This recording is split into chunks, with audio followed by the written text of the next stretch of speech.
Sankara Pillai sir ചെയ്തിട്ടുള്ളൊരു വലിയൊരു പണി, രണ്ട് പ്രധാനപ്പെട്ട പണി. ശങ്കരപ്പിള്ള സാറിൻ്റെ നാടകത്തിൻ്റെ അകത്തുള്ള ഇടപെടലുകൾ നമുക്ക് രണ്ടായിട്ട് തിരിക്കാമെന്ന് തോന്നുന്നു. ഒന്ന്, അദ്ദേഹം എഴുതിയിട്ടുള്ള അദ്ദേഹത്തിൻ്റെ പഠന പ്രവർത്തനങ്ങൾ, പ്രത്യേകിച്ച് ഒരു ഹിസ്റ്ററിയെ ഇല്ലാതിരുന്ന നാടകവേദിക്ക് ഒരു ചരിത്രമുണ്ടാക്കി എടുത്തു എന്നുള്ളത് ചില്ലറ കാര്യമായിരുന്നില്ല ആ കാലത്ത്. പ്രത്യേകിച്ചും എല്ലാ സാഹിത്യ ചരിത്രമാണ് അദ്ദേഹം എഴുതിയത്. പക്ഷെ അതിൽ അന്നത്തെ മലയാള നാടകവേദിയെക്കുറിച്ചുള്ള ചരിത്രവുമുണ്ട്. അദ്ദേഹം സാഹിത്യ ചരിത്രം എന്നാണ് ഇതിന് പേരിട്ടതെങ്കിൽ പോലും. അപ്പം ഒന്ന് നോക്കൂ, ഒരു ഹിസ്റ്ററി നിങ്ങൾ മലയാളം പഠിക്കുന്ന ഹിസ്റ്ററി പഠിക്കുന്ന ഒക്കെ കുട്ടികളുണ്ടാവും. ഒരു ചരിത്രം എഴുതി ഉണ്ടാക്കുക എന്ന് പറഞ്ഞാൽ അത്ര എളുപ്പമുള്ള കാര്യമല്ല, പ്രത്യേകിച്ച് ശൂന്യതയിൽ നിന്നൊരു ചരിത്രം ഉണ്ടാക്കിയെടുക്കുക എന്നുള്ളത്. ശങ്കരപ്പിള്ള സാർ ചെയ്തുള്ള ഒരു പണി എന്ന് പറയുന്നത്, അദ്ദേഹം പണിയെടുക്കാൻ തീരുമാനിച്ച മേഖലയ്ക്ക് ആദ്യം ഒരു ചരിത്രം ഉണ്ടാക്കിയെടുത്തു എന്നുള്ളതാണ്. അത് എന്നെ സംബന്ധിച്ചിടത്തോളം ഓക്കെ, ഇതാണ് ചെയ്യേണ്ടത്, ഞാൻ എൻ്റെ വഴിയിൽ ഞാനും ചെയ്യേണ്ടത് അതാണ് എന്നെനിക്ക് പഠിപ്പിച്ചു തന്നത് ശങ്കരപ്പിള്ള സാറാണ്. ചരിത്രമില്ലാതെ നമുക്ക് മുന്നോട്ട് പോകാൻ പറ്റില്ല. അതെനിക്ക് പഠിപ്പിച്ചു തന്നത് ശങ്കരപ്പിള്ള സാറാണ്. വഴക്ക് എവിടുന്ന് തുടങ്ങി എന്നത് ഞാൻ പിന്നീട് പറയാം. അതൊരു കാര്യം. രണ്ടാമത്തെ കാര്യം, 1950കളുടെ അവസാനത്തിലാണ് കേന്ദ്ര സംഗീത നാടക അക്കാദമിയിൽ, ഞാൻ കേന്ദ്ര സംഗീത നാടക അക്കാദമിയിലെ ഡെപ്യൂട്ടി സെക്രട്ടറി ആയിട്ട് ദീർഘകാലം പ്രവർത്തിച്ചിട്ടുണ്ട്.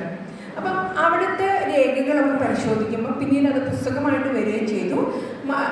തനത് ഇന്ത്യയുടെ നാടകവേദി എന്തായിരിക്കണം എന്നതിനെക്കുറിച്ച് ഗൗരവമായിട്ടുള്ളൊരു സെമിനാർ 50കളിൽ നടന്നിട്ടുണ്ടായിരുന്നു. അത് പബ്ലിഷ് ചെയ്യുന്നപ്പോൾ കുറേ കാലം, എനിക്ക് തോന്നുന്നത് ഞാനവിടെ വർക്ക് ചെയ്തുകൊണ്ടിരിക്കുന്ന സമയത്താണ് അത് പബ്ലിഷ് ചെയ്യുന്നത്. അപ്പം ആ പഠനം അതായിരുന്നു യഥാർത്ഥത്തിൽ ശങ്കരപ്പിള്ള സാറിനെ പോലെയൊക്കെയുള്ള ഇന്ത്യയിലെ നാടക പ്രവർത്തകർക്ക് വഴി കാട്ടിയിട്ടുള്ള ഒരു സെമിനാർ എന്ന് പറയുന്നത്.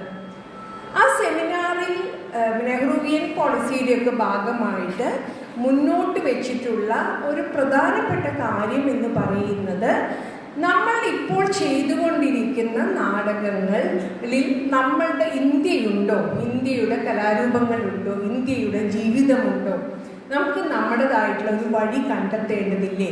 അല്ലെങ്കിൽ നമ്മുടെ കലാരൂപങ്ങളെ നമുക്ക് എങ്ങനെ ഈ തിയേറ്റർ എന്ന് നമ്മൾ പറയുന്ന സമയത്ത് നമ്മുടെ കലാരൂപങ്ങൾ എങ്ങനെ അന്യമായി പോകുന്നു എന്നതിനെ കുറിച്ചിട്ടൊക്കെയുള്ള ധാരാളം ചർച്ചകൾ അന്ന് ഇന്ത്യയിലെ ഒരുവിധം പ്രധാനപ്പെട്ട, എനിക്ക് തോന്നുന്നു കേരളത്തിൽ നിന്ന് ശങ്കരപ്പിള്ള സാറൊന്നും പങ്കെടുത്തിട്ടില്ല അന്ന്. ശങ്കരപ്പിള്ള സാറിന് ഒരു പക്ഷേ നാടകരംഗത്ത് അത്രയും സജീവമാവുന്നതിന് ശേഷമായിരിക്കും.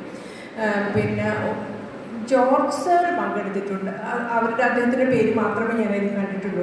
പക്ഷേ ഇന്ത്യയിലെ തനത് നാടക രംഗത്ത് പണിയെടുത്തിട്ടുള്ള ഒട്ടേറെ പേർ അന്ന് ഹബീബ് തൻവീറിനെ പോലെയുള്ള, അൽക്കാസിയെ പോലെയൊക്കെയുള്ള പലവരുടെയും ഗംഭീരമായിട്ടുള്ള ചർച്ചകൾ അതിൻ്റെ ഭാഗമായിട്ട്, ആ പുസ്തകത്തിൻ്റെ ഭാഗമായിട്ട്, നമുക്ക് ആ സെമിനാറിൻ്റെ ഭാഗമായിട്ട് കാണാൻ വേണ്ടി പറ്റും.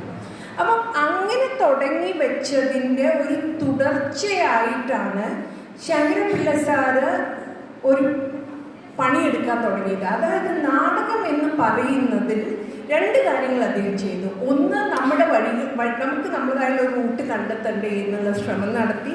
രണ്ടാമത്, നാടകം എന്ന് പറയുന്നത് നാടകകൃതി മാത്രമല്ല, അരങ്ങിൻ്റെ ഭാഷ കൂടി അതിൽ പ്രധാനപ്പെട്ടതാണ്. നിങ്ങൾ പ്രിൻസിപ്പൾ പറയുന്ന പോലെ അഭിനയം എന്താണ്, അല്ലെങ്കിൽ അതിൽ ഡയറക്ഷൻ എന്താണ്, അല്ലെങ്കിൽ അതിൽ ലൈറ്റിന് ഇമ്പോർട്ടൻസ് ഉണ്ടോ, രംഗവേദി എങ്ങനെയായിരിക്കണം ക്രിയേറ്റ് ചെയ്യേണ്ടത് എന്നതിനെ കുറിച്ചിട്ടുള്ള ആദ്യകാല ചർച്ചകൾ മുന്നോട്ട് വയ്ക്കാൻ വേണ്ടിയിട്ടുള്ള നേതൃത്വം കൊടുക്കാൻ ശങ്കരപ്പിള്ള സാറിന് സാധിച്ചു. അപ്പോൾ രണ്ട് കാര്യങ്ങൾ ഞാൻ പറഞ്ഞു. ഒന്ന് ഹിസ്റ്ററി പറഞ്ഞു, മൂന്ന് കാര്യങ്ങൾ പറഞ്ഞു. ഒന്ന്, തനത് നാടകവേദി, സ്വന്തമായിട്ടുള്ള റൂട്ടിൽ നിന്നുള്ള ഒരു നാടകവേദിയെക്കുറിച്ചുള്ള ചർച്ചകൾ മുന്നോട്ട് വെച്ചു. 3, നാടകത്തിൻ്റെ ഭാഷയിൽ ഗൗരവപ്പെട്ട ഇടപെടലുകൾ. അത് നാടകത്തിൻ്റെ ഭാഷ എന്ന് പറഞ്ഞാൽ കൃതിയുടെ ഭാഷ മാത്രമല്ല, രംഗഭാഷ കൂടിയാണ്. അതിൻ്റെ അകത്ത് പണിയെടുക്കേണ്ടതുണ്ട്. അതിൻ്റെ ആസ്വാദനത്തിൻ്റെ വഴികൾ വേറെ ചിലത് കൂടിയുണ്ട് എന്ന് ശങ്കരപ്പിള്ള സാറ് പറയാൻ ശ്രമിച്ചു അദ്ദേഹത്തിൻ്റെ നാടകക്കളരിയിലുകളിലൂടെ. അപ്പം നാടകക്കളരി എന്ന് നമ്മൾ ആദ്യം കേൾക്കുമ്പോൾ ശാസ്താംകോട്ട കോളേജിനെ കുറിച്ചാണ് ഞങ്ങളെല്ലാവരും കേട്ടിട്ടുള്ളത്. ചെയ്തിട്ടുള്ളത്. സത്യമായിട്ടും ഞാനൊരു നമ്മുടെ ഈ എന്താ പറയുക പിലിഗ്രിമേജ് പോലെ ശാസ്താംകോട്ട കോളേജിൽ വന്നിട്ട് എവിടെ വെച്ചിട്ടായിരിക്കും ശങ്കരപിള്ള സാറ് ഈ വർക്ക്ഷോപ്പൊക്കെ നടത്തിയിട്ടുള്ളത് എന്ന് കാണണമെന്ന് ഞാൻ ആഗ്രഹിച്ചിട്ടുള്ള ആളാണ്. അതേപോലെ കൂത്താട്ടുകുളത്തും തനിമച്ചപുരത്തും ഒക്കെ തന്നെ ഇതുപോലെയുള്ള വർക്ക്ഷോപ്പുകൾ നടക്കുന്നുണ്ട്.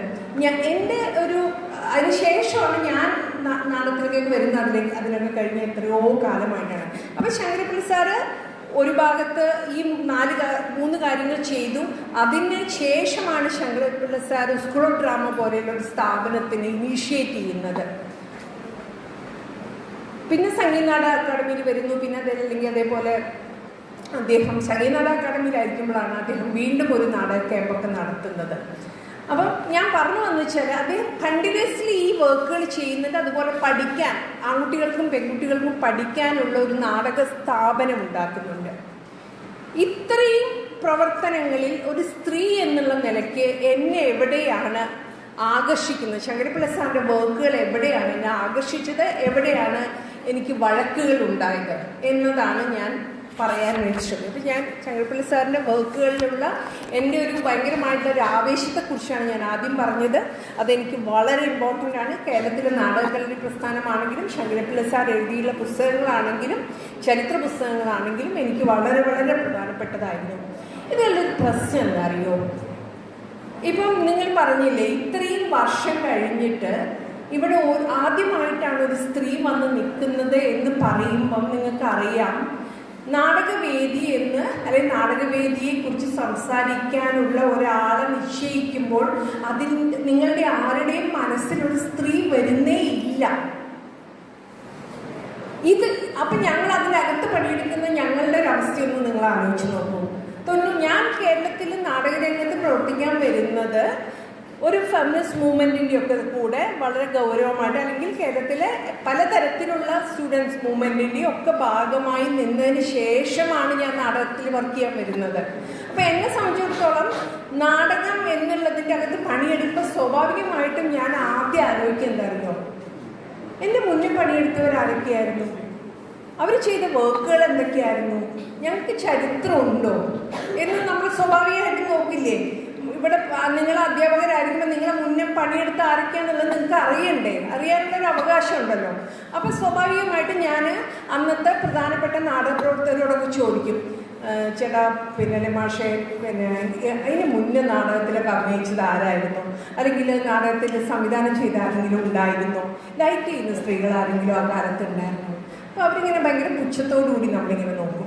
എന്നിട്ട് പറയും, കാശിന് വേണ്ടി വന്ന് അഭിനയിച്ച് പോകുന്ന ആൾക്കാരല്ലേ, അവരിങ്ങനെ വന്നു പോയിക്കൊണ്ടേയിരിക്കും, അതൊന്നും പ്രത്യേകിച്ച് രേഖപ്പെടുത്തേണ്ട ആവശ്യമില്ല എന്നാണ് നമ്മളെടുത്ത് ആദ്യകാലങ്ങളിൽ പറഞ്ഞത്. അപ്പം ഞാൻ നോക്കി ശങ്കരപിള്ള സാറിൻ്റെ പുസ്തകമാണല്ലോ നമ്മുടെയൊക്കെ ഒരു പ്രധാനപ്പെട്ട പുസ്തകം. അപ്പം ശങ്കരപിള്ള സാറിൻ്റെ പുസ്തകത്തിൽ ശങ്കരപിള്ള സാർ സ്ത്രീകളെ കുറിച്ച് എന്താ പറഞ്ഞിട്ടുള്ളത് എന്ന് സ്വാഭാവികമായിട്ടും നമ്മൾ നോക്കും. അപ്പം ഞാൻ ഇരുന്ന് ശങ്കരപിള്ള സാറിൻ്റെ പുസ്തകം 3, 4, 5 അല്ല കുറേ തവണ വായിച്ചിട്ടുണ്ടാവും. പിന്നെ പല ഘട്ടങ്ങളിൽ വായിച്ചിട്ടുണ്ടാവും. സ്വാഭാവികമായിട്ട് ഞാൻ പഠിച്ച പുസ്തകമാണ്. അപ്പോൾ പിന്നെ ഇത് വായിക്കുമ്പോൾ തങ്കം വാസുദേവൻ നായർ എന്ന് പറയുന്ന ഒരു നടിയുടെ പേരല്ലാതെ കുഞ്ഞുകുട്ടി തങ്കച്ചിയുടെ പേര് എവിടെയോ റെഫറൻസിലുണ്ടോ എന്ന് സംശയമുണ്ട്. തോട്ടക്കാട് കാവ്യയുടെ പേര് തെറ്റിയിട്ടാണ് എഴുതിയില്ല, തോട്ടക്കാട് മാധവിയമ്മ എന്ന് എഴുതിയിട്ടുള്ളത്. ഈ 3-4 പേരുകളല്ലാതെ ഒരു പേരും നിങ്ങൾക്ക് മലയാള നാടക സാഹിത്യ ചരിത്രത്തിൽ കാണാൻ വേണ്ടി സാധിക്കില്ല. അതൊരു ഭയങ്കര അലാമിങ് ആയിട്ടുള്ളൊരു കാര്യമായിരുന്നു എനിക്ക്. വഴക്കുകൾ ആരംഭിക്കുന്ന ആ പോയിന്റിൽ വെച്ചിട്ടാണ്. ഭയങ്കര വഴക്കായിരുന്നു. എനിക്ക് പരിചയമില്ലാത്ത, ഞാൻ ജീവിതത്തിൽ ഒരിക്കലും കാണാത്ത ഒരാളുമായിട്ട് ഞാൻ ഭയങ്കര വഴക്കിലേർപ്പെടുവാണ്. അപ്പം ഞാൻ ഇദ്ദേഹം എങ്ങനെയായിരിക്കും എഴുതിയിട്ടുണ്ടാവുക നാടകചരിത്രത്തിന് അദ്ദേഹത്തിന് നാടകം ഹിസ്റ്ററി പഠിക്കുന്നവർക്ക് അറിയാം, നമുക്ക് ടൂൾസ് വേണം അല്ലേ, മെത്തഡോളജി വേണം. അദ്ദേഹത്തിൻ്റെ മെത്തഡോളജി എന്തായിരിക്കും, ആ മെത്തഡോളജി ആണല്ലോ ഈ എഴുത്തിനെ ബാധിക്കുന്നത്. അപ്പം ഞാൻ അദ്ദേഹത്തിൻ്റെ മെത്തഡോളജി എന്താണെന്നുള്ളത് പഠിക്കാൻ വേണ്ടി ശ്രമിച്ചു. അപ്പോൾ അദ്ദേഹം എങ്ങനെയാണ് എഴുതിയിട്ടുള്ളത്, മലയാളത്തിലെ എല്ലാ നാടകകൃത്തുക്കളുടെയും അവരുടെ കൃതികളുടെയും നാൾവഴി കണക്കുകൾ ഹാജരാക്കുക എന്നുള്ളത് എൻ്റെ ഉദ്ദേശമേ അല്ല. നമ്മുടെ നാടക സാഹിത്യത്തിലെ വഴിത്തിരിവുകളായി തീർന്നിട്ടുള്ള പ്രഖ്യാത കൃതികളെയും പ്രതിഭാസമ്പത്തുകളെയും സമ്പത്ത് കൊണ്ട് വഴികാട്ടികളായി പരിഗണിച്ച ഗ്രന്ഥകർത്താക്കളെയും പരാമർശിക്കുന്നതിനോടൊപ്പം കാലത്തിൻ്റെ പുരോഗതിക്കനുസരിച്ച് സംഭവിച്ചിട്ടുള്ള കേൾക്കാവോ? ഓക്കെ. സംഭവിച്ചിട്ടുള്ള പ്രവണതകളെ പ്രത്യേകമായി എടുത്ത് പരിശോധിക്കുന്ന ഒരു സംവിധാനക്രമമാണ് ഞാൻ സ്വീകരിച്ചിട്ടുള്ളത് എന്നാണ് അദ്ദേഹം എഴുതിയിട്ടുള്ളത്. അപ്പോൾ ഈ സംവിധാനക്രമത്തിൽ അദ്ദേഹം ഉപയോഗിച്ചിട്ടുള്ള മെത്തോഡോളജി അനുസരിച്ച് ഒരിക്കലും ഒരു സ്ത്രീയുടെ പേരും വരാൻ വേണ്ടി പോകുന്നില്ല. കാരണം പ്രഖ്യാപിതമായിട്ടുള്ള ഒരു രചനകളും സ്ത്രീകളുടെ ഭാഗത്തുനിന്ന് വന്നിട്ടില്ല എന്നുള്ളത് നമുക്കറിയാം. എന്തുകൊണ്ട് വരാതിരിക്കുന്നു എന്നുള്ളത് മറ്റൊരു ചർച്ചാ വിഷയമാണ്. സൗണ്ട് വരുമോ? എന്താ സ്ഥിതി? പോയാൽ കുറേ കഴിഞ്ഞിട്ട് വരുന്നതാണോ? വന്നു ഓക്കെ, താങ്ക് യു. അപ്പം ഇതിലൊരു പ്രശ്നം എന്ന് വെച്ചാൽ നാടകം അദ്ദേഹം പറഞ്ഞുള്ളത് പ്രഖ്യാപിതമായിട്ടുള്ള എഴുത്തുകാരുടെ മാത്രമേ ഞാൻ എടുത്തിട്ടുള്ളൂ, മനസ്സിലായില്ലേ? പിന്നെ അതേപോലെ തന്നെ എന്താ പറയുക, എന്തെങ്കിലും രീതിയിൽ വഴിത്തിരിവുകളായിട്ടുള്ള രചനകളാണ് ഞാൻ രണ്ടാമതായിട്ട് എടുത്തിട്ടുള്ളത്. ഇങ്ങനെയുള്ള 3-4 കാര്യങ്ങളാണ് അദ്ദേഹം പ്രധാനമായിട്ടും പറയുന്നത്. ഇതിലൊന്നും തന്നെ പിന്നെ പ്രതിഭാസമ്പത്ത് കൊണ്ട് വഴികാട്ടികളായിട്ടുള്ള ആൾക്കാരായിരിക്കണം. അപ്പം ഞാൻ വിചാരിച്ചു ശരി, എന്നാൽ പ്രതിഭാസമ്പത്ത് കൊണ്ട് വഴികാട്ടികളായിട്ടുള്ള കുഞ്ഞുകുട്ടി തങ്കച്ചിയുണ്ടോ, തോട്ടക്കാട് ഇക്കാവമ്മയുണ്ടോ, മാധവിക്കുട്ടിയുണ്ടോ, സരസ്വതി അമ്മയുണ്ടോ, ലളിതാംബിക അന്തർജനമുണ്ടോ? ഇവരൊക്കെ പ്രതിഭാസമ്പത്ത് ഉണ്ടല്ലോ. അവരില്ല നമുക്ക് ആർക്കും പറയാൻ പറ്റില്ല. അവര് പുരുഷാധിപത്യ ലോകത്തിൻ്റെ അകത്ത് ഫൈറ്റ് ചെയ്തിട്ട് തന്നെയാണ് അവരുടെ സ്ഥാനം ഉറപ്പിച്ചിട്ടുള്ളത്. അത്രയും എളുപ്പമൊന്നും ആയിരുന്നില്ല അവരുടെ ജീവിതം എന്ന് പറയുന്നത്. അപ്പം ഇവരുടെ ഒന്നും പേരുകളില്ല. അവർ പബ്ലിഷ് ചെയ്യാത്തത് കൊണ്ടായിരിക്കും അവരുടെ നാടകങ്ങൾ വരാത്തത് എന്നാണ് അടുത്ത വഴി പറഞ്ഞത്. അപ്പം ഞാൻ നോക്കി പബ്ലിഷ് ചെയ്ത എത്ര പുസ്തകങ്ങളുണ്ട്. കുട്ടിക്കുന്ന് തങ്കച്ചി അന്ന് തന്നെ പബ്ലിഷ് ചെയ്തിട്ടുണ്ട്, അജ്ഞാതവാസം അന്നേ പബ്ലിഷ് ചെയ്തിട്ടുണ്ട്. തോട്ടക്കാട് ഇക്കാവമ്മയുടെ പേര് തെറ്റിച്ചിട്ട് എഴുതിയിരിക്കുന്നത് കോട്ടക്കാട് മാധവരുടെ മകളുടെ പേരാണ് എഴുതിയിട്ടുള്ളത്. പിന്നെ സുഭദ്രാർജുനം എന്നുള്ള പുസ്തകത്തിന് സുഭദ്ര ധനഞ്ജയം എന്നൊക്കെയാണ് എഴുതിയിട്ടുള്ളത്. സുഭദ്രാർജുനം പബ്ലിഷ് ചെയ്തിട്ടുള്ള പുസ്തകമാണ് ആ കാലത്ത്. ലളിതാംബിക അന്തർജനം പുസ്തകം പബ്ലിഷ് ചെയ്തിരുന്നില്ല, അതൊരു സത്യമാണ്. അവർക്ക് പേടിയായിരുന്നു. വിധവാ വിവാഹം എന്ന് പറയുന്ന അവരുടെ പുസ്തകം പബ്ലിഷ് ചെയ്യാൻ അവർക്ക് എന്തുകൊണ്ടോ ഒരു ടെൻഷൻ ഉണ്ടായിരുന്നത് കൊണ്ട് അവർ പബ്ലിഷ് ചെയ്തിട്ടുണ്ടായിരുന്നില്ല. എന്നാൽ സരസ്വതി അമ്മയുടെ ദേവദൂതി പബ്ലിഷ് ചെയ്യപ്പെട്ടിട്ടുണ്ടായിരുന്നു. നല്ല രസമാട്ടോ. സരസ്വതി അമ്മയുടെ ദേവദൂതിയുടെ മുന്നിൽ അവർ എഴുതിയിട്ടുള്ളത് വായിക്കാൻ ഭയങ്കര രസമാണ്. അവർ പറഞ്ഞിരിക്കുന്നത് ഇതൊരു നാടകമാണോ എന്ന് എനിക്ക് സംശയമുണ്ട് എന്നൊക്കെ പറഞ്ഞത് ഭയങ്കര എന്താ പറയുക, ഒരു ബുദ്ധിമുട്ടോട് കൂടിയിട്ടാണ് അവരത് എഴുതുന്നത്. സരസ്വതിയമ്മയെ പോലെയുള്ള ഒരാൾ ഇത്രയും അപ്പോളജറ്റിക്കലായി എഴുതണമെങ്കിൽ നാടകം എത്ര മാത്രം അവർക്ക് അന്യമായിരുന്നിരിക്കണമെന്ന് നിങ്ങൾ ആലോചിക്കണം. അപ്പം ഈ ആ ഒരു യാത്രയിലാണ് യഥാർത്ഥത്തിൽ ഈ പുസ്തകം ഉണ്ടാകുന്നത്. അപ്പം നമ്മളിങ്ങനെ ഡിഗ് ചെയ്യാൻ തുടങ്ങി. ഓക്കെ, മറ്റ് വഴികൾ, ഈ നാടക ചരിത്രം എഴുതാൻ ഈ വഴി പോരാ, വേറെന്തൊക്കെയോ വഴികൾ കണ്ടെത്തേണ്ടതുണ്ട്. മാഷ് ഉപയോഗിച്ച വഴികൾ ഉപയോഗിച്ചാൽ സ്ത്രീകളെ കണ്ടെത്താൻ പറ്റുകയേയില്ല. അപ്പം അതിന് ഓരോ വഴികളാണ് നമ്മൾ കണ്ടെത്താൻ വേണ്ടി ശ്രമിച്ചിട്ടുണ്ടായിരുന്നത്. ആ വഴികളിൽ എത്തി നിൽക്കുമ്പോൾ നമുക്ക് അത്ഭുതകരമായിട്ടുള്ള ചില കാഴ്ചകളിലേക്കൊക്കെയാണ് നമ്മൾ എത്തുക. അപ്പം ഇപ്പം ഉദാഹരണത്തിന് നാടക ചരിത്രങ്ങളുടെ രീതി ഞാൻ പറയാം. അല്ലെങ്കിൽ ആണുങ്ങൾ നാടകപ്രവർത്തകരായുള്ള പുരുഷന്മാരും സ്ത്രീകളെക്കുറിച്ച് എഴുതുമ്പം അവരെഴുതുന്ന ഒരു രീതി എന്താണെന്ന് ഞാൻ പറയാം. ഇപ്പം പള്ളുരുത്തി ലക്ഷ്മി എന്ന് പറയുന്ന വളരെ പ്രസിദ്ധയായിട്ടുള്ള ഒരു അഭിനേത്രി നാടകരംഗത്തേക്ക് ഒരു അഡ്വർടൈസ്മെൻറ്റ് കണ്ട് വേലക്കുട്ടി ആശാൻ ചെയ്തുകൊണ്ടിരുന്ന ഒരു കഥാപാത്രത്തെ, പെണ്ണടൻ ചെയ്തുകൊണ്ടിരിക്കുന്ന ഒരു കഥാപാത്രത്തിന് പകരമായി അഡ്വർടൈസ്മെൻറ്റ് കണ്ട് അഭിനയിക്കാൻ വേണ്ടി വരുന്നു. അന്ന് അഭിനയിക്കാൻ വേണ്ടി വീട്ടിൽ നിന്ന് ഇറങ്ങി വരിക എന്ന് പറഞ്ഞാൽ സ്ലോ മോഷനിൽ ഇറങ്ങി വരികയല്ല, അങ്ങനെയല്ല. വീട്ടിൽ നിന്ന് ഇറങ്ങി വരിക തന്നെയാണ്. വീട്ടിലേക്ക് തിരിച്ചു പോകാൻ പറ്റാത്ത രീതിയിൽ ഇറങ്ങി വരികയാണ് അവർ ചെയ്തിട്ടുണ്ടായിരുന്നത്. അങ്ങനെ അവർ ഇറങ്ങി വരുന്നു. അപ്പം അതിനെക്കുറിച്ചിട്ട് സബാസ്റ്റ്യൻ കുഞ്ഞുഞ്ഞു ഭാഗവതർ എന്ന് പറയുന്ന വളരെ പ്രസിദ്ധനായിട്ടുള്ള ഗംഭീരമായിട്ട് മലയാളത്തിലെ സ്ത്രീകളെ കുറിച്ച് എന്തെങ്കിലും എഴുതിയിട്ടുണ്ടെങ്കിൽ, വൃത്തിയായിട്ട് എഴുതിയിട്ടുണ്ടെങ്കിൽ അദ്ദേഹമാണ് എഴുതിയിട്ടുള്ളത്. അദ്ദേഹത്തിൻ്റെ നാടകസ്മരണകൾ എന്ന് പറയുന്ന പുസ്തകം നാടകം പഠിക്കുന്ന എല്ലാവരും വായിക്കേണ്ടതാണ്. അത്രയും ഗംഭീര പുസ്തകമാണത്. അപ്പം അതിൽ അദ്ദേഹം എഴുതിയിട്ട് ഇങ്ങനെ പള്ളുരുത്തി ലക്ഷ്മി വരുന്നു. വന്നു കഴിഞ്ഞപ്പം അവർക്ക് എന്താ പറയുക, നന്നായി അഭിനയിക്കുന്നുണ്ട്. രാമായണത്തിലെ സീതയായിട്ടാണ് അവർ ചെയ്യുന്നത്. പക്ഷെ പിറ്റേ ദിവസം പോലീസ് സ്റ്റേഷനിൽ ആൾക്കാർ വന്നു, പോലീസ് സ്റ്റേഷനിലേക്ക് ചെല്ലാൻ പറഞ്ഞു. കാരണം അവർ ഭർത്താവിൻ്റെ അനുമതി കൂടാതെയാണ് വന്നിട്ടുള്ളത് സ്റ്റേജിൽ അഭിനയിക്കാൻ വേണ്ടിയിട്ട്. അപ്പം ഭർത്താവിൻ്റെ അനുമതി ഇല്ലാതെ വരുന്നത് നിങ്ങൾക്ക് അറിയാലോ, അത് അത്ര പറ്റുന്ന കാര്യമല്ലല്ലോ, അത് വളരെ മോശപ്പെട്ട കാര്യമല്ലേ. അങ്ങനെ ഭർത്താവിൻ്റെ അനുമതി ഇല്ലാതെ ആ സ്ത്രീ നാടകം അഭിനയിക്കാൻ വന്നിരിക്കുന്നു. ഇപ്പം സിനിമയിൽ അഭിനയിക്കാൻ പോകുമ്പോൾ പോലും നമ്മളൊരു കൂടെ ഒരാളെ കൂട്ടണമെന്നാണല്ലോ ഇപ്പം. അപ്പോൾ കൂട്ടില്ലാതെയാണ് അവർ വന്നിരിക്കുന്നത്. അവർ വന്നിട്ടുള്ളത് ഒരു മൃദംഗിസ്റ്റ് ആയിട്ടുള്ള അവരുടെ ഒരു സുഹൃത്തിനോടൊപ്പമാണ് വന്നിട്ടുള്ളത്. അങ്ങനെ ഭർത്താവ് പറഞ്ഞു ഒരു വിധത്തിലും അഭിനയിക്കാൻ പറ്റില്ല. ഈ സ്ത്രീ പറഞ്ഞു എനിക്ക് ആ പാട്ട് പാടണം, പാട്ടാണ് എൻ്റെ ഒരു ഭയങ്കര ഇഷ്ടമുള്ള കാര്യം, എനിക്ക് പാട്ട് പാടിയേ പറ്റും. എനിക്ക് എല്ലാവരുടെയും മുന്നിൽ സംഗീത നാടകമാകുമ്പോൾ വലിയ സദസ്സുണ്ടാവും, ആ സദസ്സിൽ വന്ന് എനിക്ക് പാട്ട് പാടണം, ആ പാട്ടിന് പാടാൻ വേണ്ടിയിട്ടാണ് ഞാൻ വന്നത്, അഭിനയം അതിനോടൊപ്പം എനിക്ക് ചെയ്യാൻ ആഗ്രഹമുണ്ട് എന്ന് പറഞ്ഞു. അവസാനം പോലീസുകാർക്കാകെ പ്രശ്നമായി, ഇത് എന്ത് ചെയ്യും ഇങ്ങനത്തെ ഒരു പ്രശ്നം. പക്ഷെ ഭർത്താവ് ഇവരെ നോക്കാറൊന്നും ഇല്ലാത്തത് കൊണ്ട് ഭർത്താവിനെ പോലീസ് വിരട്ടി വിട്ടു. അങ്ങനെ അവിടെ വെച്ചിട്ട് പോലീസ് സ്റ്റേഷനിൽ നിന്ന് ബന്ധമൊഴിഞ്ഞ് പിന്നെ ആ പ്രശ്നം പരിഹരിച്ചു. പക്ഷെ പോലീസ് ഒന്നും അതുകൊണ്ട് കാര്യമില്ല. നാടകത്തിലൊക്കെ അഭിനയിക്കുമ്പോൾ ആൺതുണ വേണ്ടേ, ആൺതുണ ഇല്ലാതെ എങ്ങനെ അഭിനയിക്കും? അങ്ങനെ നിർബന്ധിച്ച് രജിസ്റ്റർ ഓഫീസിൽ പോയി അവരുടെ സുഹൃത്തിനെ കൊണ്ട് കല്യാണം കഴിപ്പിച്ചിട്ടാണ് പിന്നീട് അവർ നാടകം അഭിനയിക്കാൻ വേണ്ടിയിട്ട് വന്നത്.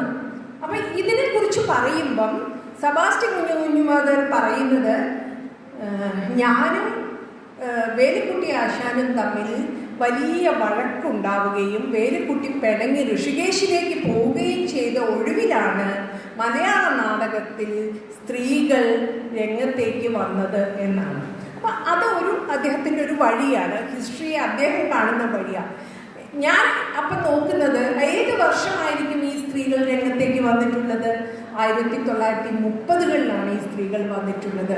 കേരളത്തെ സംബന്ധിച്ചിടത്തോളം 1930കൾ എന്ന് പറഞ്ഞാൽ വളരെ പ്രധാനപ്പെട്ട കാലമാണ്.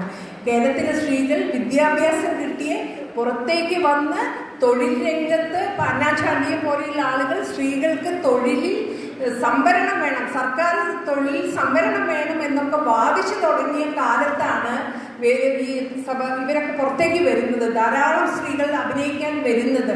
നാടകം എന്ന് പറയുന്ന ഒരു തൊഴിലിടമാവുന്ന ഒരു കാലത്താണ് നാടകരംഗത്തേക്ക് അവർ വരുന്നത്. അപ്പം ഇതെങ്ങനെയും എഴുതാം. വേലിക്കുട്ടി ഞാനും തമ്മിൽ പിണങ്ങിയോണ്ട് കുറെ പെണ്ണുങ്ങൾ സിനിമ നാടകത്തിൽ അഭിനയിക്കാൻ വന്നു എന്ന് എഴുതാം. പക്ഷെ അതല്ല ചരിത്രം. ചരിത്രം എന്ന് പറയുന്നത് 1930കൾ കേരളത്തെ സംബന്ധിച്ചിടത്തോളം നവോത്ഥാനത്തിൻ്റെ റിഫ്ലക്ഷൻസ് ആഞ്ഞടിച്ച കാലമായിരുന്നു. ഈ മിക്കവാറും ഈ നടികളുടെ അച്ഛന്മാരൊക്കെ വളരെ ഗൗരവമായി നവോത്ഥാന പ്രസ്ഥാനങ്ങളിൽ പ്രവർത്തിച്ചിരുന്നവരായിരുന്നു. അവർ നേരിട്ട് കൊണ്ടുവന്ന് ബാലനടന സഭകളിൽ പഠിപ്പിച്ചിട്ടാണ് കുട്ടികളെ ഈ രംഗത്തേക്ക് കൊണ്ടുവന്നത്. ഇങ്ങനെയുള്ളൊരു ചരിത്രത്തെ നമുക്ക് ഇങ്ങനെയും തിരിച്ചു വായിക്കാം എന്ന് പറയാൻ വേണ്ടിയിട്ടാണ് ഞാൻ പറഞ്ഞത്. പക്ഷേ ഈ 30കളിൽ വന്ന നടികൾക്ക് പിന്നീട് സംഭവിക്കുന്നത് വളരെ ഇൻട്രസ്റ്റിംഗ് ആയിട്ടുള്ള കാര്യമാണ്. അവരെല്ലാവരും വലിയൊരു പങ്കും വിവാഹത്തോട് കൂടിയിട്ട് വീട്ടിൻ്റെ അകത്തേക്ക് പോവുക ചെയ്യുന്നത്, നിശബ്ദരാകുകയാണ് ഉണ്ടായത്. ഞാൻ MK കമലത്തിനെ അവരുടെ ഒരു മരിക്കുന്നതിന് 2-3 വർഷം മുന്നേ കണ്ടിട്ടുണ്ട്, അവരെ ഇൻ്റർവ്യൂ ചെയ്തിട്ടുണ്ട്. അപ്പോൾ അവരെൻ്റെ അടുത്ത് ഇങ്ങനെ പറഞ്ഞാൽ എനിക്ക് ഇങ്ങനെ ഒരു 40 വയസ്സിന് ശേഷം അവർ അഭിനയിച്ചിട്ടേ ഇല്ല, അവരുടെ ഭർത്താവ് ഒട്ടും സമ്മതിക്കില്ലായിരുന്നു, ഭയങ്കര കുടുംബ പ്രശ്നങ്ങളിലൂടെയൊക്കെ കടന്നു പോയതിലൂടെ എനിക്കിങ്ങനെ നെഞ്ച് പിടയ്ക്കും എവിടെയെങ്കിലും നാടകം എന്നൊക്കെ കേൾക്കുമ്പോൾ. അങ്ങനെ നെഞ്ചു പിടച്ചുകൊണ്ടാണ് സീതാലക്ഷ്മിയും MK കമലവും പോലെയുള്ള നടികൾ കേരളത്തിൽ ജീവിച്ചത്. പക്ഷെ അവർക്ക് എല്ലാവർക്കും വിവാഹത്തോട് കൂടിയിട്ട് കംപ്ലീറ്റ്ലി. അപ്പം സെബാസ്റ്റ്യൻ കുഞ്ഞു ഭാഗവതരുടെ പുസ്തകത്തിൽ എല്ലായിടത്തും അവസാനം കാണാം, വിവാഹത്തോടെ അവർ വിശ്രമ ജീവിതം നയിച്ചു. ഈ വിവാഹത്തോടുകൂടി എല്ലാ ആണുങ്ങളും വിശ്രമ ജീവിതമാണോ നയിക്കുന്നത്?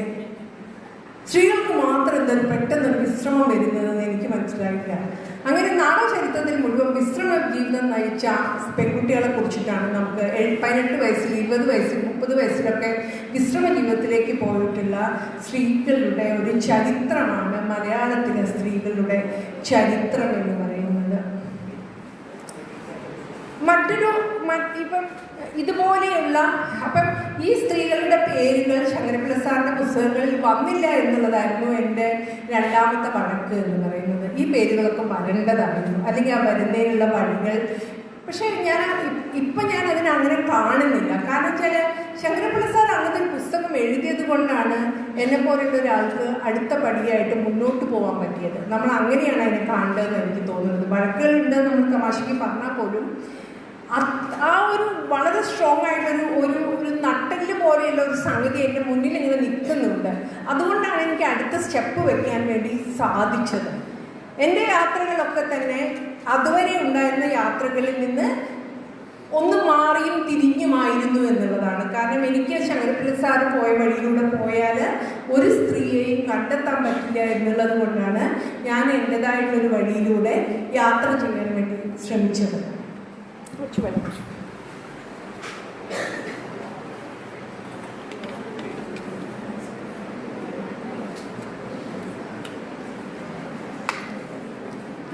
ശങ്കരപ്പിള്ള സാർ ചെയ്ത മറ്റൊരു പ്രധാനപ്പെട്ട വർക്ക് എന്ന് പറയുന്നത് സ്കൂൾ ഓഫ് ഡ്രാമ പോലുള്ള ഒരു സ്ഥാപനം ഉണ്ടാക്കിയെടുത്തു എന്നുള്ളതാണ്.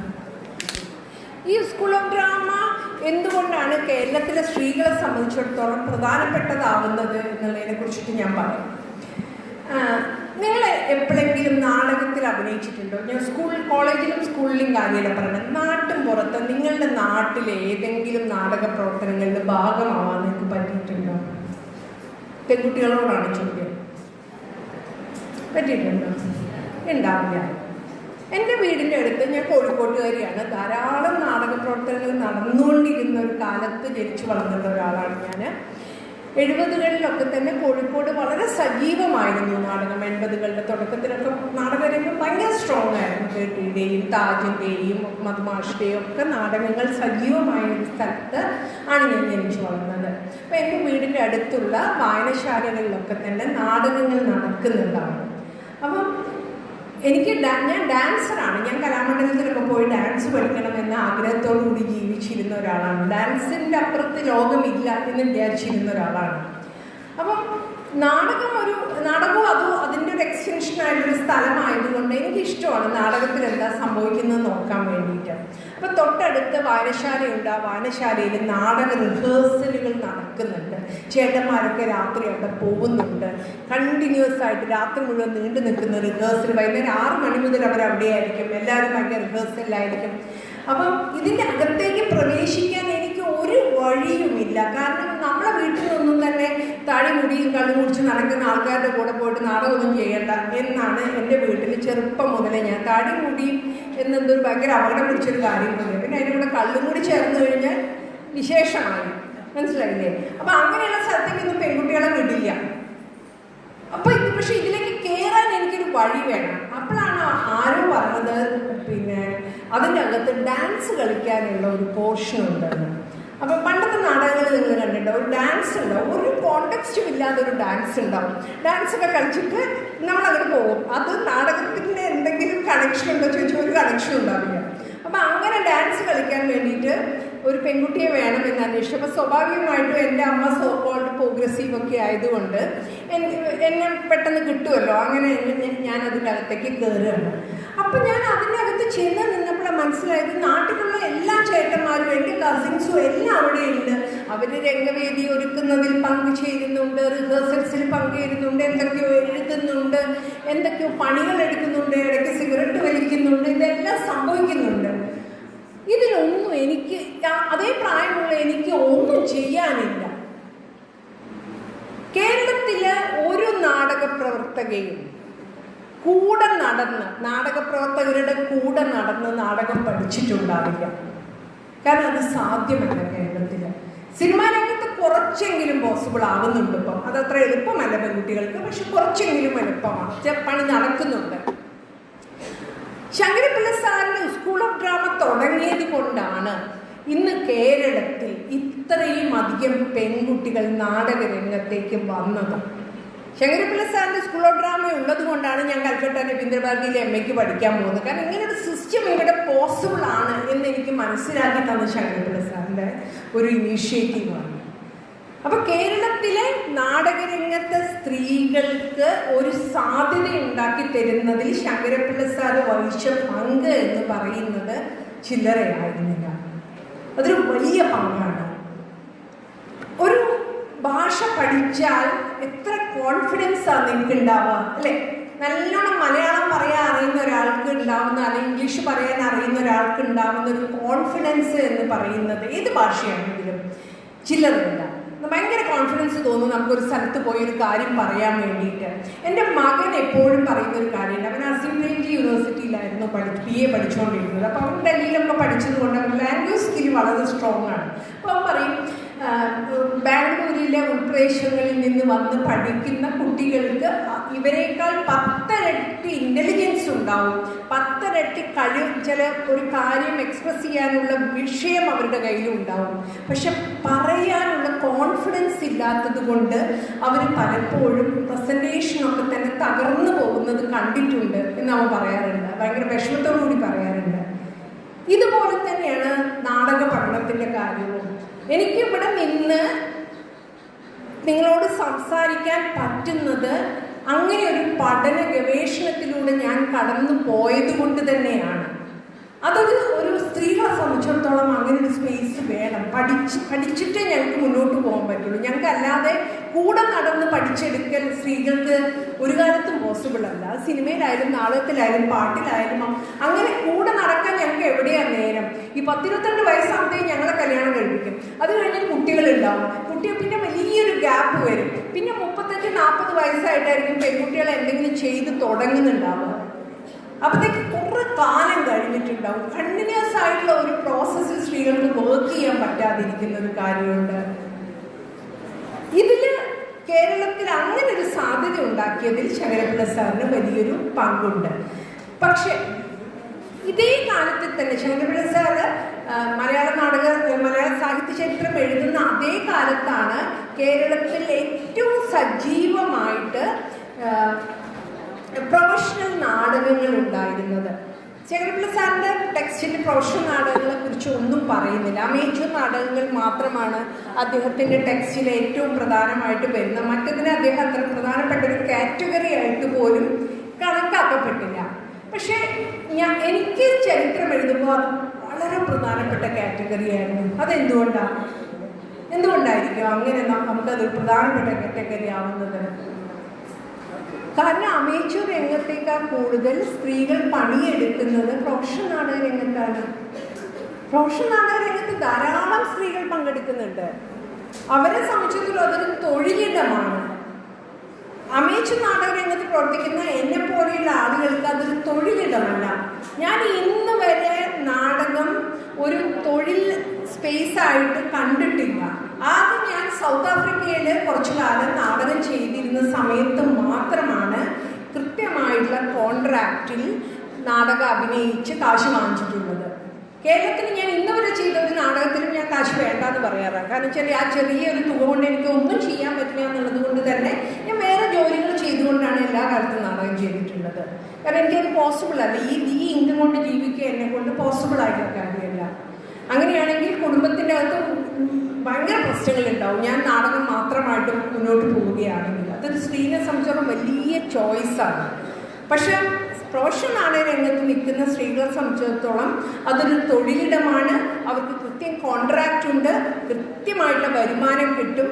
ആ വരുമാനത്തിന് കുടുംബത്തിൻ്റെ മുന്നോട്ട് പോക്കിന് ആ വരുമാനം വളരെ പ്രധാനപ്പെട്ടതാണ്. അതുകൊണ്ടാണ് ശങ്കരപ്പിള്ള സാറിൻ്റെ പുസ്തകത്തിൽ ആ ഒരു കാറ്റഗറിയെ ഇല്ലാത്തത് കൊണ്ടാണ് സ്ത്രീകളുടെ പേരും വലിയൊരു പങ്ക് ഇല്ലാതെയായിപ്പോയത്, സ്ത്രീകളുടെ പ്രസൻസ് തന്നെ ഇല്ലാതെയായിപ്പോയത് എന്ന് വിശ്വസിക്കാനാണ് എനിക്കിഷ്ടം. അപ്പം ഈ എന്താ പറയുക, പ്രൊഫഷണൽ നടികളെ കുറിച്ചിട്ട് ഒരു വലിയ പഠനം ഞാൻ കേരള സംഗീത നാടക അക്കാദമിക്ക് വേണ്ടി പണ്ട് ചെയ്തിട്ടുണ്ടായിരുന്നു. അതും എൻ്റെ പുസ്തകത്തിൻ്റെ ഭാഗമാവുകയുണ്ടായത്. ഈ നടികളുടെയൊക്കെ തന്നെ നമ്മളിങ്ങനെ പോയിട്ട് അവരുടെയൊക്കെ ഇൻ്റർവ്യൂസ് എടുക്കും, അല്ലെങ്കിൽ അവർക്ക് ക്വസ്റ്റ്യനേഴ്സ് അയച്ചു കൊടുക്കും. എങ്ങനെയാണ് നിങ്ങൾ നാടകരംഗത്തേക്ക് വന്നത്? അപ്പം നമ്മുടെ ചേട്ടന്മാരൊക്കെ അല്ലെങ്കിൽ നമ്മുടെ മാഷ്മാരൊക്കെ നമുക്ക് പറഞ്ഞു തന്നിട്ടുള്ളത് ഇവരൊക്കെ കാശിന് വേണ്ടി, ഞാൻ നേരത്തെ പറഞ്ഞ പോലെ കാശിന് വേണ്ടി നാടകം അഭിനയിക്കാൻ വരുന്ന ആൾക്കാരാണ്. ഇത് വലിയ താല്പര്യമൊന്നും ഇല്ല അവർക്ക്. പൈസ ഒന്നുകിൽ അത് നാടകം അഭിനയിക്കും, അല്ലെങ്കിൽ കയറ് വിരിക്കാൻ പോകും. കയറ് വിരിക്കാൻ പറ്റാത്തതുകൊണ്ട് നാടകം അഭിനയിക്കുന്നു. ഇതാണ് നമുക്ക് കിട്ടുന്ന ഒരു ഇമേജ് ഈ സ്ത്രീകളെ കുറിച്ചിട്ട് എന്ന് പറയുന്നത്. പക്ഷെ ഞാൻ ഇൻ്റർവ്യൂ ചെയ്തിട്ടുള്ള ഒരു നടിയും അങ്ങനെ പറഞ്ഞിട്ടില്ല.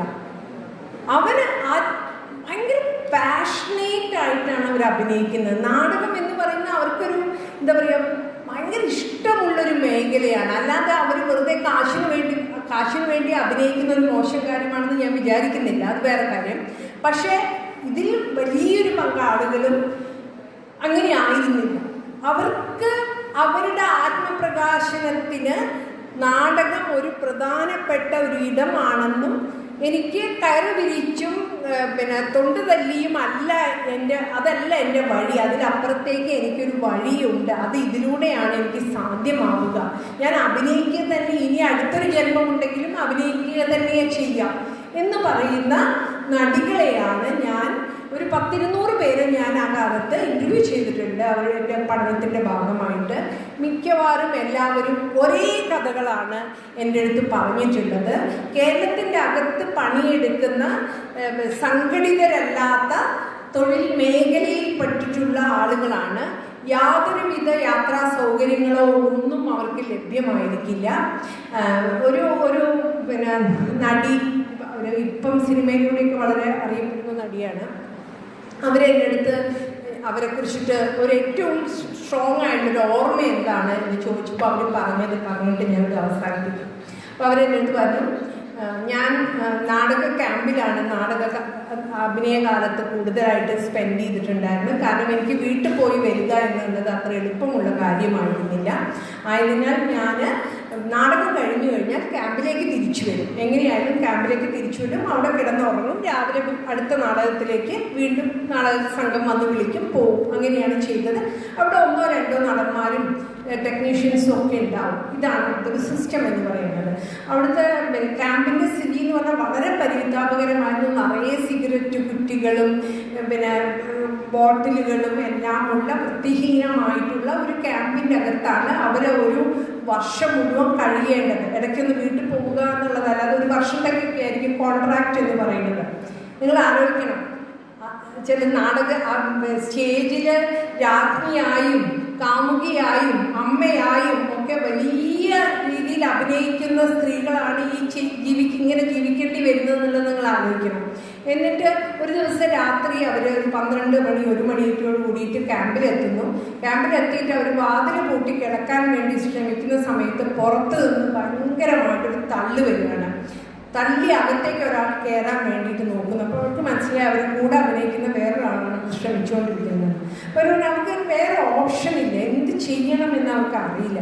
അപ്പം ഭയങ്കരമായ ശക്തിയായുള്ള തള്ളലിൽ അവർ കൈവിട്ട സമയത്ത് അയാൾ നേരെ പോയി വന്ന് ഇടിച്ചു വീഴുവാണ് അകത്തേക്ക്. ആ സമയം എടുത്ത് ഞാൻ പുറത്തേക്ക് ഇറങ്ങി ഓടി.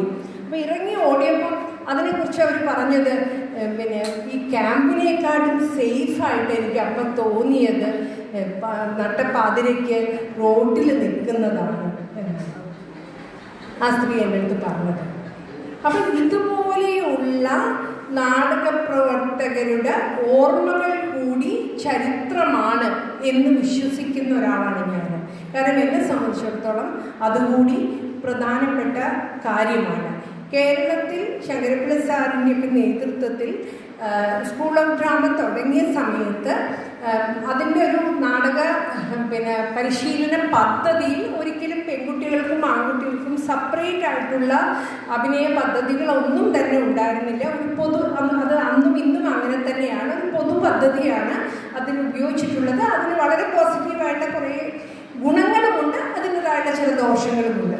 അപ്പം ഈ അഭിനയിക്കുന്ന രീതികൾ എങ്ങനെയാണ് ഒരു സ്ത്രീ സ്വായത്തമാക്കുന്നത് തുടങ്ങുന്നത് എന്നുള്ളത് നിങ്ങൾക്ക് നോക്കാം. അതിനെക്കുറിച്ച് ഞാൻ കൂടി പറയാം. പക്ഷേ കുറേ സമയം എടുത്തോ? ഓക്കെ.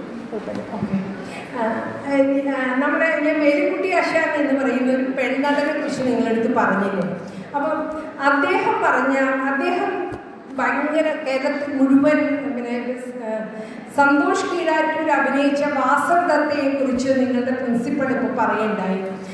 ആ സന്തോഷ് കീഴാറ്റൂർ ചെയ്ത ആ കഥാപാത്രം വേലിക്കുട്ടി ആശാന്റെ കഥാപാത്രമാണ്. അപ്പോൾ വേലിക്കുട്ടി ആശാൻ വളരെ ഫേമസ് ആയിരുന്ന കാലത്ത് പെട്ടെന്ന് അസുഖബാധിതനായിട്ട് അദ്ദേഹം കിടപ്പിലായി. 40ാമത്തെ വയസ്സിൽ അദ്ദേഹം മരിക്കുകയുണ്ടായി.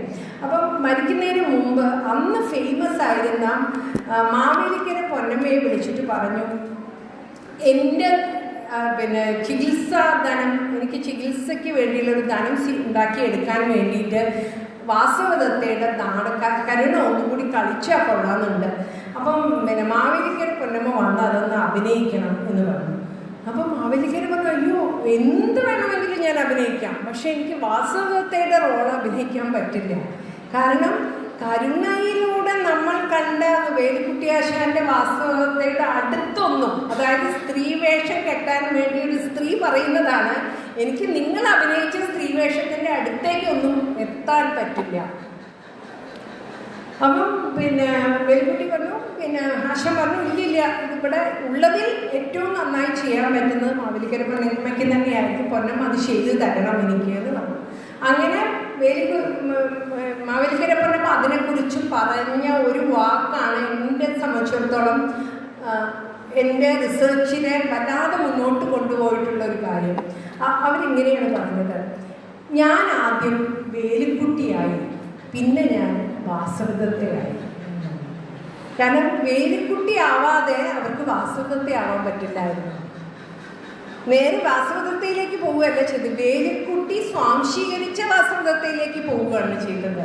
പക്ഷെ ഞാൻ പറഞ്ഞു വന്നത്, കേരളത്തിലെ 1930കളിൽ സ്ട്രഗിൾ ചെയ്ത് വീട്ടിൽ നിന്ന് ഇറങ്ങി വന്ന് വേറെ കല്യാണം കാണുന്നതില്ലാത്തതിനാൽ വേറെ കല്യാണം കഴിക്കണം എന്നുള്ള അവസ്ഥയിലേക്ക് എത്തി നിന്നിരുന്ന ഒട്ടനവധി സ്ത്രീകൾ നാടകരംഗത്തേക്ക് വന്ന കാലത്ത് അവരുടെ അഭിനയ സമ്പ്രദായങ്ങളിൽ നേരത്തെ നിശ്ചയിച്ചു വെച്ച വേലിക്കുട്ടി ആശാൻ അഭിനയ രീതികളാണ് അവർക്ക് സ്വാംശീകരിക്കേണ്ടി വന്നത്. അതിൽ നിന്ന് നമ്മുടേതായിട്ടുള്ള ഒരു പെൺകുട്ടികൾ നമ്മുടെ ജീവിതത്തിൽ എങ്ങനെ അഭിനയിക്കണം എന്നുള്ളതിലേക്ക് നമ്മൾ വരുന്നതിന് കാരണക്കാരായതും കേരളത്തിലെ സ്ത്രീകൾ തന്നെയാണ്, നാടകപ്രവർത്തകരായ സ്ത്രീകൾ. അപ്പൊ യാചകി പോലെ, സ്ത്രീ പോലെ, സുപ്രഭ പോലെയുള്ള സോഷ്യൽ ഡ്രാമ കേരളത്തിൽ എഴുതപ്പെടാൻ കാരണം കേരളത്തിലെ സ്ത്രീകൾക്ക് അതിൽ വലിയ പങ്കുണ്ട്, നടികളായിരുന്ന സ്ത്രീകൾക്ക്.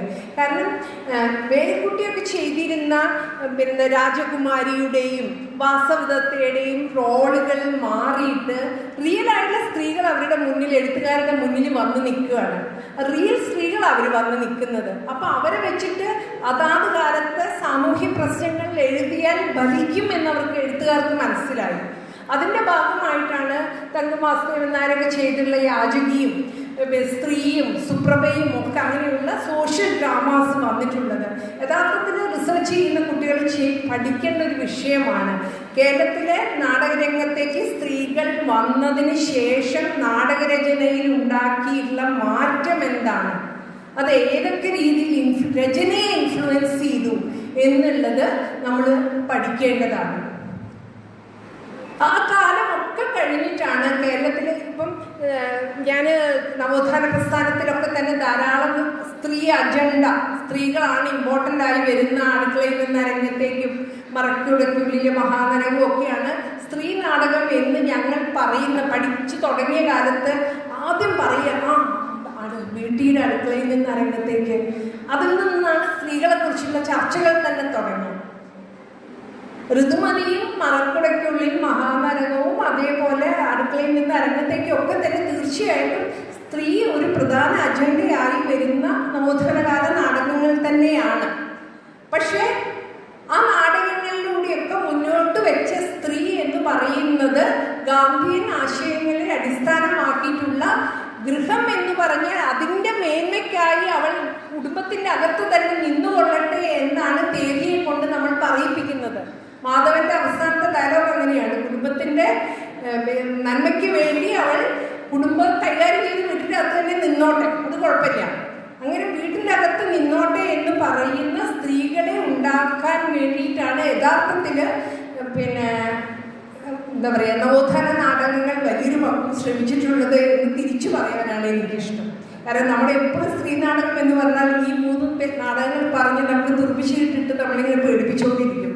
ഞാൻ പറയുക അതിനേക്കാൾ ഗംഭീര നാടകങ്ങളാണ് ജെൻഡർ എന്നുള്ള രീതിയിൽ സ്ത്രീകളുടെ ജീവിതത്തിന് ഗൗരവമായി കാണുകയും ആ കാലത്തെ സ്ത്രീകൾ തന്നെ എഴുതിയിട്ടുള്ള ലളിതാംബിക അന്തർജനത്തിൻ്റെ സാവിത്രി അഥവാ വിധവാ വിവാഹം എന്ന് പറയുന്ന നാടകമാണെങ്കിലും നമ്പൂതിരി സ്ത്രീകൾ ഒന്നിച്ചെഴുതിയിട്ടുള്ള തൊഴിൽ കേന്ദ്രത്തിലേക്ക് എന്നുള്ള നാടകമാണെങ്കിലും സ്ത്രീകൾക്ക് ഏജൻസിയുള്ള നാടകമാണ്. അതിൽ സ്ത്രീകൾക്ക് എന്തെങ്കിലും സ്ത്രീകളുടെ കാര്യങ്ങളൊക്കെ പുരുഷന്മാർ നിന്ന് പറഞ്ഞ് പരിഹരിക്കുന്ന നാടകങ്ങളല്ല അത് രണ്ടും.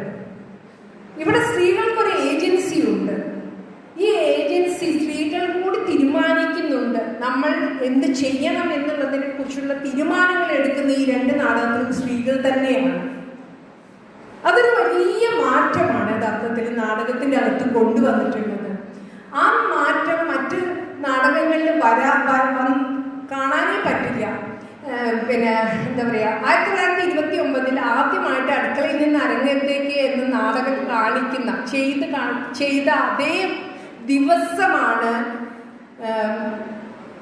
പാർവതി നന്മേനി മംഗലം മറക്കുട വലിച്ചെറിഞ്ഞ് പിന്നെ അവരുടെ എന്താ പറയുക, അതിനെന്താ പറയുന്നത്, എന്താ മാറാപ്പ് അല്ലെ, ഘോഷ കളഞ്ഞ് പുറത്തേക്ക് വരുന്നത് അതേ ദിവസമാണ്.